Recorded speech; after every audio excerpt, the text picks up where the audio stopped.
Friends, welcome back to our channel. ನಾನು ನಿಮ್ಮ ಅಶ್ವಿನಿ. ಎಲ್ಲರೂ ಹೇಗಿದ್ರ? ಎಲ್ಲರೂ ಆರಾಮಾಗಿದ್ರ ಅಂತ ಅನ್ಕೊಳ್ತಾ ಇದ್ದೀನಿ. ಸೊ ಇವಾಗ ಬ್ಲಾಗ್ನ ಸ್ಟಾರ್ಟ್ ಮಾಡಿದೆ.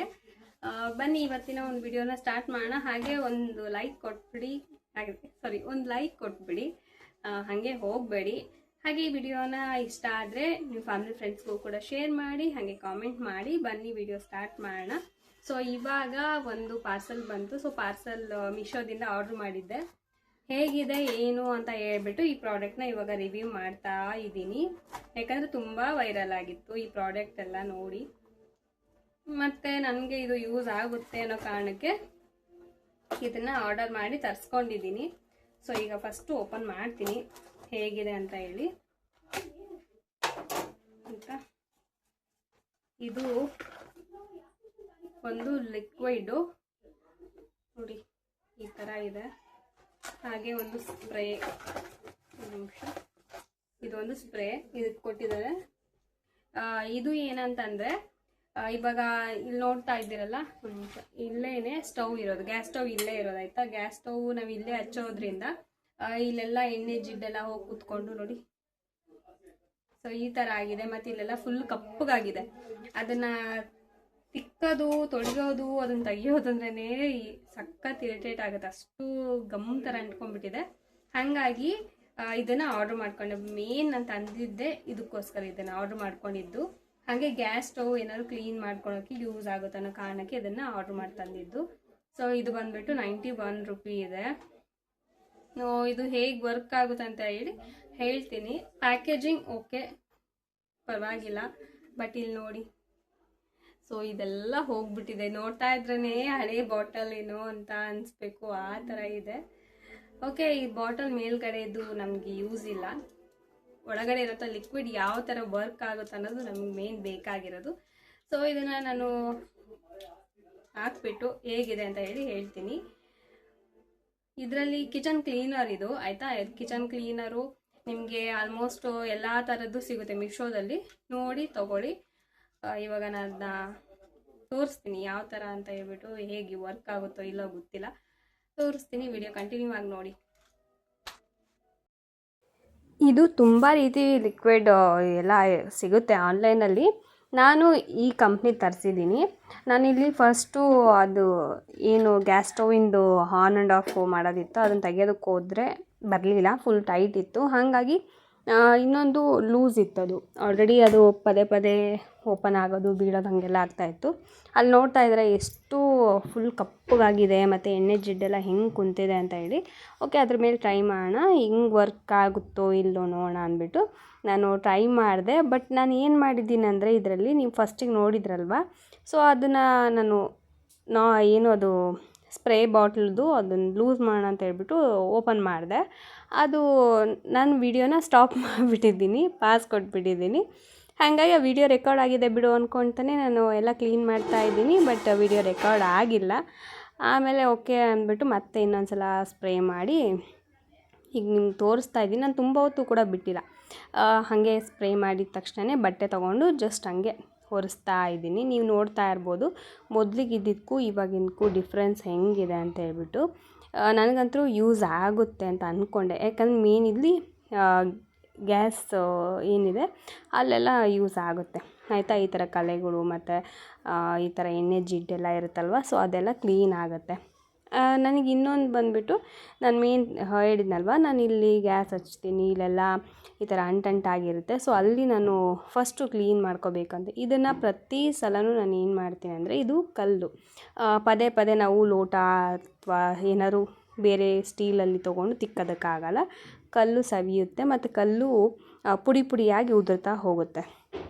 ಹಾಗಾಗಿ ನಾನೇನು ಮಾಡ್ತೀನಿ ಅಂದರೆ, ಕೆಲವೊಂದು ಸಲ ಪಾತ್ರೆ ತೊಳೆದು ಸ್ಕ್ರಬ್ ಬರುತ್ತಲ್ವ, ಸೊ ಅದನ್ನು ತೊಗೊಂಡು ತಿಕ್ಕಿ ಎಲ್ಲ ಇದು ತೊಳಿತೀನಿ. ಬಟ್ ಆದರೂ ಕೂಡ ಹಿಂಗೆ ಜಿಡ್ಡಿರುತ್ತೆ. ಇದು ಒಂದು ರೀಸನ್ಗೆ ನಾನು ಇದನ್ನು ತರಿಸಿದ್ದು. ನನಗಿಲ್ಲಿ ಇದು ಒಂದು ವರ್ಕ್ ಆದರೆ ಸಾಕಪ್ಪ ಅನ್ನೋ ಥರ ಆಗಿತ್ತು. ಓಕೆ ಅಂದ್ಬಿಟ್ಟು ನಾನಿಲ್ಲಿ ನೋಡ್ತಾ ಇದ್ರಲ್ಲ ಸ್ಪ್ರೇ ಮಾಡ್ತಾಯಿದ್ದೀನಿ. ನಾನಿಲ್ಲಿ ಫೋನು ಇಟ್ಕೊಂಡೇ ಸ್ಪ್ರೇ ಮಾಡ್ತಾಯಿದ್ದೀನಿ. ಅದು ಹೆಂಗೆ ವಿಡಿಯೋ ರೆಕಾರ್ಡ್ ಆಗುತ್ತೋ ಇಲ್ವೋ ಅನ್ಕೋತಾನೆ ಮಾಡ್ತಾಯಿದ್ದೆ.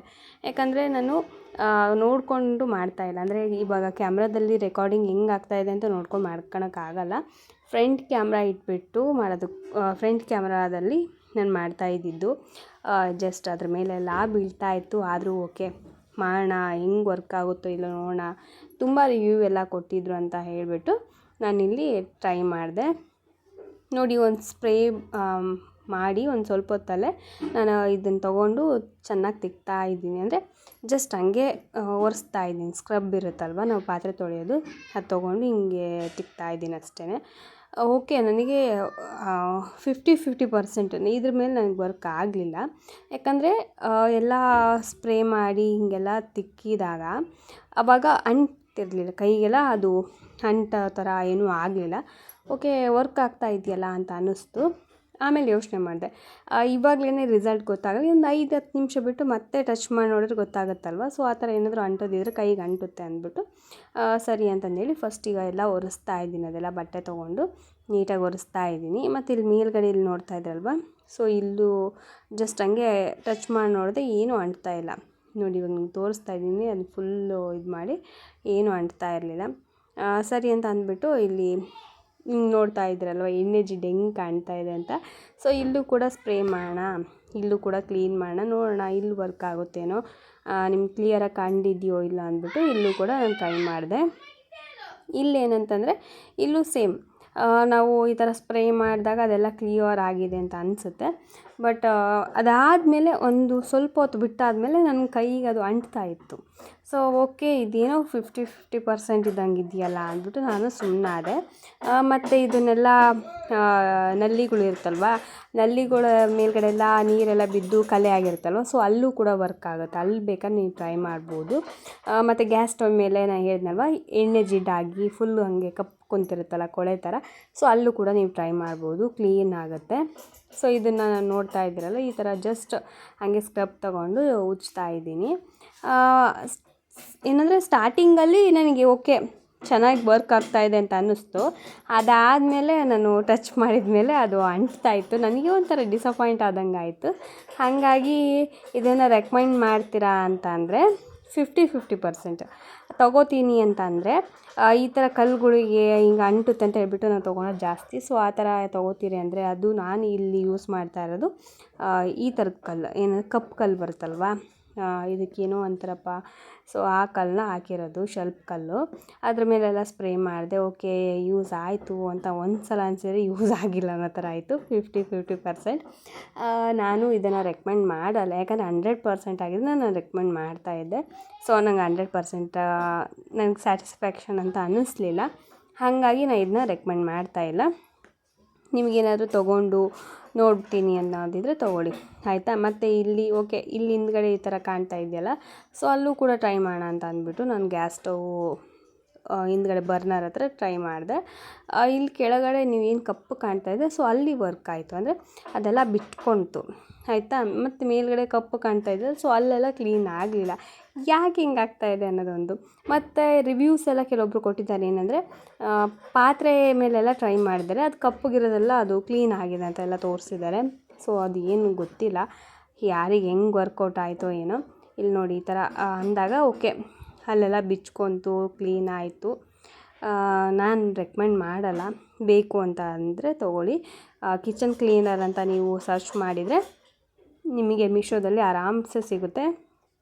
ನಾನಿಲ್ಲಿ ತೊಗೊಂಡಿರೋದು 91 ರೂಪಾಯ್ದು ಕಿಚನ್ ಕ್ಲೀನರ್ ಲಿಕ್ವಿಡ್ ತೊಗೊಂಡಿದ್ದೀನಿ. ಓಕೆ, ಇದನ್ನು ನೀವು ತೊಗೊತೀನಿ ಅನ್ನೋದಾದರೆ ಮೀಶೋದಲ್ಲಿ ಟ್ರೈ ಮಾಡಿ. ಇದ್ರ ಲಿಂಕ್ ಆಗಲಿ ಏನೂ ನಾನು ಕೊಡಲ್ಲ, ಯಾಕಂದರೆ ಇದು ನನಗಷ್ಟು ಗುಡ್ ಅಂತ ಅನ್ನಿಸ್ಲಿಲ್ಲ. ಹಾಗಾಗಿ ಬೇಡ ಅಂತ ನಾನು ಇದನ್ನ ರಿಜೆಕ್ಟ್ ಮಾಡ್ತಾಯಿದ್ದೀನಿ. ಏನೇನೋ ಟ್ರೈ ಮಾಡ್ತಾಯಿದ್ದೀನಿ, ಏನು ಮಾಡೋದು. ಅಟ್ಲೀಸ್ಟ್ ಸ್ವಲ್ಪ ವರ್ಕ್ ಕಡಿಮೆ ಆಗುತ್ತೆ ಈ ಥರ ಮಾಡಿಕೊಂಡ್ರೆ, ಮತ್ತು ಇದೆಲ್ಲ ಕ್ಲೀನಾಗಿರುತ್ತಲ್ಲ ಅನ್ನೋ ಕಾರಣಕ್ಕೆ ನಾನು ಆರ್ಡ್ರ್ ಮಾಡಿ ತರಿಸ್ಕೊಂಡೆ. ಓಕೆ ಅನ್ನೋ ಥರ ಇತ್ತು, ಪರವಾಗಿಲ್ಲ, ಎದಕ್ಕಾದ್ರೂ ಯೂಸ್ ಆಗುತ್ತೆ ಅಂದ್ಬಿಟ್ಟು ಮತ್ತೆ ಅದನ್ನ ಲಿಕ್ವಿಡೆಲ್ಲ ತೆಗ್ದಿಟ್ಟೆ. ಒರೆಸ್ತಾ ಇದ್ದೀನಿ ನೋಡಿ, ಅದೆಲ್ಲ ಕಪ್ಪು ಕುಂತ್ಬಿಟ್ಟಿದ್ದಿಲ್ಲೆಲ್ಲ. ನಾನು ಒರೆಸ್ಬೇಕಂದ್ರೆ ನಂಗೆ ತಲೆನೋವು, ಯಾಕಂದರೆ ಇಲ್ಲಿ ಸ್ವಲ್ಪ ಚೂಪಿದೆ, ಆಯಿತಾ. ಕೆಲವೊಂದು ಸಲ ನಾನು ಕೈಯೇ ಕೊಯ್ಕೊಂಬಿಟ್ಟಿದ್ದೀನಿ. ಹಾಗಾಗಿ ಇಲ್ಲಿ ಇದನ್ನ ವಾಶ್ ಮಾಡಬೇಕಾದ್ರೆ ಅಥವಾ ಇದನ್ನು ತಿಕ್ಕಬೇಕಾದ್ರಂತೂ ನಾನು ಸಖತ್ ಯೋಚನೆ ಮಾಡ್ತೀನಿ. ಮೇಲೆಲ್ಲ ಕ್ಲೀನಾಗೆಲ್ಲ ಒರೆಸಿ ಎಲ್ಲ ನೀಟಾಗಿ ಇಟ್ಕೋತೀನಿ. ಬಟ್ ಇಲ್ಲಿ ಕೆಳಗಡೆ ಒರೆಸಿ ಕ್ಲೀನ್ ಮಾಡ್ಬೇಕಂದ್ರೆ ಕೆಲವೊಂದು 2-3 ಸಲ ಕೈ ಕೊಯ್ಕೊಂಡಿದ್ದೀನಿ. ಹಂಗಾಗಿ ಭಯ ಪಟ್ಕೊಂಡಿದ್ದೆಲ್ಲ ನಾನು ಕ್ಲೀನ್ ಮಾಡಲ್ಲ. ಅಮ್ಮನೇ ಕ್ಲೀನ್ ಮಾಡ್ತಾರೆ ಇದನ್ನು. ಸೊ ಇವಾಗ ಇದನ್ನು ಟ್ರೈ ಮಾಡಿದೆ, ನೋಡ್ತಾ ಇದ್ರಲ್ಲ ಹಾಗೆ ಇದೆ. ಓಕೆ, ಇವಾಗ ಇದನ್ನೆಲ್ಲ ಎತ್ತಿಕ್ಕೆ ಬಿಡಬೇಕು. ಮತ್ತು ಸ್ಕ್ರಬ್ ತೊಗೊಂಡು ಕೂಡ ಟ್ರೈ ಮಾಡ್ತಾಯಿದ್ದೀನಿ. ಅಟ್ಲೀಸ್ಟ್ ಇಲ್ಲಾದರೂ ಕ್ಲೀನ್ ಆಗುತ್ತೇನೋ ನೋಡೋಣ ಅಂಥೇಳಿ. ಅದು ಅಂಥದ್ದೇನು ಹೇಳ್ಕೊಳೋ ಹಂಗೇನಿಲ್ಲ. ತುಂಬ ಜನ ತುಂಬ ರಿವ್ಯೂಸ್ ಕೊಟ್ಟಿದ್ದಾರೆ. ನನಗಂತೂ ಅದು ಅಷ್ಟು ವರ್ಕ್ ಅಂತ ಅನ್ನಿಸ್ಲಿಲ್ಲ. ಓಕೆ, ಪರವಾಗಿಲ್ಲ, ಏನೋ ಟ್ರೈ ಮಾಡಬೇಕಂತ ಅನ್ನಿಸ್ತು, ಟ್ರೈ ಮಾಡಿದೆ. ಅದಾದಮೇಲೆ ಸಂಜೆ ಊಟಕ್ಕೆ ನಾನಿವತ್ತು ರೊಟ್ಟಿ ಮತ್ತು ಪಲ್ಯ ಮಾಡೋಣ ಅಂದ್ಕೊಂಡೆ. ಹಾಗಾಗಿ ಇವಾಗ ಜೋಳಕಾಯಿ ಪಲ್ಯ ಮಾಡೋದಕ್ಕೆ ಇಟ್ಟಿದ್ದೆ. ಜೋಳಕಾಯಿ ಪಲ್ಯ ಅಂದರೆ ನನ್ನ ಮಗನಿಗೆ 2 ಜೀವ. ಜೋಳಕಾಯಿ ಪಲ್ಯ ಮಾಡ್ತೀನಿ ಅಂದರೆ ಸಾಕು, ಫುಲ್ ಹ್ಯಾಪಿ ಆಗಿಬಿಡ್ತಾನೆ. ಹಾಗೆ ರೊಟ್ಟಿ ಕೂಡ ರೆಡಿ ಇದೆ ನೋಡಿ, ಬಿಸಿ ಬಿಸಿ ರೊಟ್ಟಿ ಎಲ್ಲ ರೆಡಿ ಇದೆ. ಒಂದು ಸೈಡು ನೀರು ಬೇರೆ ಬಿಟ್ಬಿಟ್ರು ರೊಟ್ಟಿ ಮಾಡಬೇಕಾದ್ರೆ. ನಮ್ಮ ತಾಪತ್ರ ಏನು ಕೇಳ್ತೀರ, ಅಯ್ಯೋ ಇದೇ ಟೈಮಿಗೆ ಬಿಡಬೇಕಾ ನೀರು ಅನ್ನೋ ಥರ ಆಗಿತ್ತು. ಏನು ಮಾಡೋಂಗಿಲ್ಲ, ನೀರು ಇಟ್ಕೊತಾನೆ ರೊಟ್ಟಿ ಮಾಡಿ ಪಲ್ಯ ಮಾಡಿ ಇಟ್ಟಿದ್ದಾಯಿತು. ಹಾಗೆ ಸ್ವಲ್ಪ ಐಟಮ್ಸು ಮನೆಗೆ ತರೋಣ ಅಂತೇಳ್ಬಿಟ್ಟು ಅಂಗಡಿಗೆ ಹೋಗಿ ಐಟಮ್ಸ್ನೆಲ್ಲ ತೊಗೊಂಬಂದೆ. ಟೀ ಪೌಡರು ಮತ್ತು ಎಣ್ಣೆ ಪ್ಯಾಕೆಟು, ಮತ್ತು ಇವಾಗ ನಾಗರ ಪಂಚಮಿ ಬಂತಲ್ಲ, ಹಾಗಾಗಿ ಹೂ ಬತ್ತಿ, ಮತ್ತು ಇದು ಏನು ಸೋಪು, ಸಾಂಬಾರು ಪುಡಿ, ಇದು ಮಾರುತಿ ಸಾಂಬಾರು ಪುಡಿ ಅಂತ ಹೇಳಿ. ನಿಮ್ಮ ಕಡೆ ಎಲ್ಲ ಸಿಗುತ್ತೋ ಎಲ್ಲ ಗೊತ್ತಿಲ್ಲ, ನಮ್ಮೂರಲ್ಲಿ ಸಿಗುತ್ತೆ ಇದು ನಮ್ಮ ನಿಯರ್ ಚಿತ್ರದುರ್ಗದಿಂದ ಮ್ಯಾನುಫ್ಯಾಕ್ಚರಿಂಗ್ ಮಾಡೋದು, ಚೆನ್ನಾಗಿರುತ್ತೆ. ಹಾಗಾಗಿ ಅದನ್ನ ತೊಗೊಂಡಿದ್ದೀನಿ. ಮತ್ತು ಸಕ್ಕರೆ, ಮೈದಾ ಹಿಟ್ಟು, ಬೆಲ್ಲ, ಬೇಳೆ ಇಷ್ಟನ್ನು ತೊಗೊಂಬಂದಿದ್ದೀವಿ ಹಬ್ಬಕ್ಕಂತ ಹೇಳಿ. ಇನ್ನು ಸ್ವಲ್ಪ ತರಬೇಕು, ಒಂದೇ ಸಲ ಅಂದರೆ ಬಜೆಟ್ ಸ್ವಲ್ಪ ಜಾಸ್ತಿ ಹೆವಿ ಅನಿಸುತ್ತಲ್ಲ, ಹಾಗಾಗಿ ಸ್ವಲ್ಪ ಸ್ವಲ್ಪನೇ ತೊಗೊಂಬಂದು ರೆಡಿ ಮಾಡ್ಕೋತೀನಿ. ಮತ್ತು ಇನ್ನೊಂದು ಏನಂದರೆ ಈ ಹಬ್ಬಕ್ಕೆ ಉಂಡೆ ಅದೆಲ್ಲ ಕೂಡ ಮಾಡಬೇಕು. ಬಟ್ ನಾನೇನು ಮಾಡ್ತಾಯಿಲ್ಲ ಈ ಸಲ, ಜಸ್ಟು ರವೆ ಉಂಡೆ ಮಾಡಿ ಕೈ ಬಿಡ್ತಾಯಿದ್ದೀನಿ. ಶೇಂಗಾ ಉಂಡೆ ಆಗಲಿ ಕಡಲೆ ಉಂಡೆ ಆಗಲಿ ಯಾವುದು ಮಾಡೋದು ಬೇಡ ಅಂದ್ಕೊಂಡಿದ್ದೀನಿ. ಯಾಕಂದರೆ ನಂಗೆ ನಿಜವಾಗ್ಲೂ ಹೇಳಬೇಕಾದ್ರೆ ಅದು ಬರೋಲ್ಲ ನನಗೆ. ಒಂದೊಂದು ಸಲ ಪರ್ಫೆಕ್ಟಾಗಿ ಬರುತ್ತೆ, ಒಂದು ಸಲ ಕೆಟ್ಟೋಗುತ್ತೆ. ಅಷ್ಟೊಂದೆಲ್ಲ ಅಮೌಂಟ್ ಕೊಟ್ಬಿಟ್ಟು ತಂದಿರ್ತೀವಿ, ಎಲ್ಲ ಕೂಡ ಇವಾಗ ದುಬಾರಿ. ಒಂದು ಕಾಳು ಕಡಿ ಆಗಿರ್ಬೋದು ಎಲ್ಲ ದುಬಾರಿ. ಇಂಥ ಟೈಮಲ್ಲಿ ನಾವು ಸುಮ್ಮನೆ ತೊಗೊಂಬಂದು ವೇಸ್ಟ್ ಮಾಡೋದಕ್ಕಿಂತ ನಮಗೇನು ಬರುತ್ತೋ ಅದನ್ನು ಮಾಡಿ ಪೂಜೆ ಮಾಡೋದು ಬೆಟರ್ ಅಂದ್ಬಿಟ್ಟು ನಾನು ತರ್ತಾಯಿಲ್ಲ ಇವತ್ತು. ಹಾಗೆ ಆಯಿಲ್ನ ರೆಡಿ ಮಾಡಿ ಇಕ್ಕಿದ್ನಲ್ವ, ಸೊ ಇದು ನೋಡ್ತಾ ಇದ್ವಿ ಎಲ್ಲ ನೀಟಾಗಿ ಬಿಟ್ಕೊಂಡಿದೆ. ತಳಕ್ಕೆಲ್ಲ ಹೋಗಿ ನಾವು ಏನು ಇಂಗ್ರೀಡಿಯೆಂಟ್ಸ್ ಹಾಕಿದ್ದು ಅದೆಲ್ಲ ಕುತ್ಕೊಂಡಿದೆ. ಈಗ ಇದನ್ನು ಸೋಸ್ಕೋಬೇಕು. ಫಸ್ಟು ಒಂದು ಗಿಂಡೀಲಿ ಸೋಸ್ಕೋತೀನಿ. ಟೀ ಸೋಸೋ ಜಾಡಿ ಇರುತ್ತಲ್ವ ಅದರಲ್ಲೇ ಸೋಸ್ಕೊಳ್ತೀನಿ. ನಿಜವಾಗ್ಲೂ ಫ್ರೆಂಡ್ಸ್ ಎಷ್ಟು ಚೆನ್ನಾಗಿ ವರ್ಕ್ ಆಗುತ್ತೆ ಅಂದರೆ, ಹೇರ್ ಫಾಲಿಗೆ ಡೆಫಿನೆಟ್ಲಿ ನೀವೇ ನಮಗೆ ಮತ್ತೆ ಕಾಮೆಂಟ್ ಮಾಡ್ತೀರಾ, ಹೌದು ಸಿಸ್ಟರ್ ನನಗೂ ಕೂಡ ಯೂಸ್ ಆಯಿತು, ಹೇರ್ ಫಾಲ್ ಕಂಟ್ರೋಲ್ ಆಯಿತು ಅಂತ ಹೇಳಿ. ನೀವು ಒಂದು ಸಲ ಒಂದು ಅರ್ಧ ಲೀಟರ್ ಎಣ್ಣೆ ಒಳಗಡೆ ಟ್ರೈ ಮಾಡಿ ಆಯಿತಾ. ಅರ್ಧ ಲೀಟ್ರ್ ಪ್ಯಾರಾಶೂಟ್ ತೊಗೊಂಬಂದ್ಬಿಟ್ಟು ಟ್ರೈ ಮಾಡಿ. ಆ ಅರ್ಧ ಲೀಟ್ರ್ ಪ್ಯಾರಾಶೂಟ್ ಆಯಿಲು ಫುಲ್ ಕಂಪ್ಲೀಟಾಗಿ ಖಾಲಿ ಆಗೋವರೆಗೂ ಅದೇ ಆಯಿಲ್ನೇ ಯೂಸ್ ಮಾಡಿ. ಈ ಕಡೆ ನಿಮಗೆ ಇನ್ನೊಂದು ಟಿಪ್ ಏನು ಹೇಳ್ತೀನಿ ಅಂತಂದರೆ, ಏರ್ ಫಾಲ್ ಕಂಟ್ರೋಲ್ ಆಗೋದಕ್ಕೆ ಜಾಸ್ತಿ ನೀರು ಕುಡೀರಿ. ಮತ್ತು ಇನ್ನೊಂದು, ಆಯಿಲ್ನ ನೀವು ಸ್ನಾನ ಮಾಡಿ 1 ಡೇ ಬಿಟ್ಬಿಟ್ಟು ಆಯಿಲ್ನ ಅಪ್ಲೈ ಮಾಡಿ ಆಯಿತಾ. 2 ದಿನ ಇಟ್ಕೊಂಡು ಬೇಕಾದ್ರೆ ಹೇರ್ ವಾಶ್ ಮಾಡಿ. ಈ ಥರ ವೀಕ್ಲಿ 2 ಟೈಮ್ಸ್ ಅಂತೂ ಆಯಿಲ್ನ ಅಪ್ಲೈ ಮಾಡಿ. ನಿಮ್ಗೆ ಹೇರ್ ಗ್ರೋತ್ ಅನ್ನೋದು ಚೆನ್ನಾಗಾಗುತ್ತೆ, ಹೇರ್ ಫಾಲ್ ಕಂಟ್ರೋಲ್ ಆಗುತ್ತೆ. ಇನ್ನೊಂದು ಏನಂದರೆ, ನೀವು ಮತ್ತೆ ಹೇರ್ ವಾಶ್ ಮಾಡೋದಕ್ಕೆ ಹೋಗ್ತಾ ಇದ್ದೀನಿ ಅಂದಾಗ, ಇವಾಗ ಆಯಿಲ್ ಆಲ್ರೆಡಿ ಅಪ್ಲೈ ಮಾಡಿರ್ತೀನಿ, ಹೇರ್ ವಾಶ್ ಮಾಡಬೇಕಪ್ಪ ಮತ್ತೆ ಅಂತ ಅಂದ್ಕೊಂಡ್ರೆ, ಇನ್ನೊಂದು ಸಲ ನೀವು ಆಯಿಲ್ನ ಚೆನ್ನಾಗಿ ತಲೆಗೆ ಹಚ್ಕೊಂಬಿಟ್ಟು ಒಂದು ಅರ್ಧ ಗಂಟೆ ಬಿಟ್ಬಿಟ್ಟು ಏರ್ ವಾಶ್ ಮಾಡಿ. ಆವಾಗ ಏನಾಗುತ್ತೆ ಅಂದರೆ, ನಮಗೆ ಕವಲು ಹೊಡೆಯುತ್ತೆ ನೋಡಿ, ಒಂದು ಕೂದಲೆಲೆಯಲ್ಲಿ 2 ಆಗುತ್ತೆ. ಸೊ ಆ ಥರ ಆಗೋಲ್ಲ, ಸ್ಪ್ಲಿಟ್ ಎಂಡ್ಸ್ ಆಗೋಲ್ಲ. ಮತ್ತು ಏರ್ ಫಾಲ್ ಕಂಟ್ರೋಲ್ ಆಗುತ್ತೆ, ಮತ್ತು ಹೇರ್ ಗ್ರೋತು ಚೆನ್ನಾಗಾಗುತ್ತೆ, ಮತ್ತು ಕೂದಲು ಸ್ಮೂತ್ ಇರುತ್ತೆ ಆಯಿತಾ, ಮತ್ತು ಶೈನಿಂಗ್ ಇರುತ್ತೆ. ಹಾಗಾಗಿ ನೀವು ಆ ಥರನೂ ಕೂಡ ಟ್ರೈ ಮಾಡಿ. ಒಳ್ಳೆ ರಿಸಲ್ಟ್ ಅಂದರೂ ಸಿಕ್ಕೇ ಸಿಗುತ್ತೆ. ನಾನಿಲ್ಲಿ ಅರ್ಧ ಸೋಸ್ಬಿಟ್ಟು ನಿಮ್ಗೆ ತೋರಿಸ್ತಾ ಇದ್ದೀನಿ, ಇನ್ನೂ ಅರ್ಧ ಇದೆ. ಇನ್ನೂ ಲೆಂತ್ ಆಗಿಬಿಡುತ್ತೆ ಅನ್ನೋ ವಿಡಿಯೋ ಅಂತ ಹೇಳಿಬಿಟ್ಟು ಅರ್ಧ ಸೋಸ್ಬಿಟ್ಟು ನಾನು ವಿಡಿಯೋನ ಇಲ್ಲಿಗೆ ಸ್ಟಾಪ್ ಮಾಡ್ತಾಯಿದ್ದೀನಿ. ಒಂದು ಸಲ ಟ್ರೈ ಮಾಡಿ ನೋಡಿ, 100% ರಿಸಲ್ಟ್ ಸಿಕ್ಕೇ ಸಿಗುತ್ತೆ.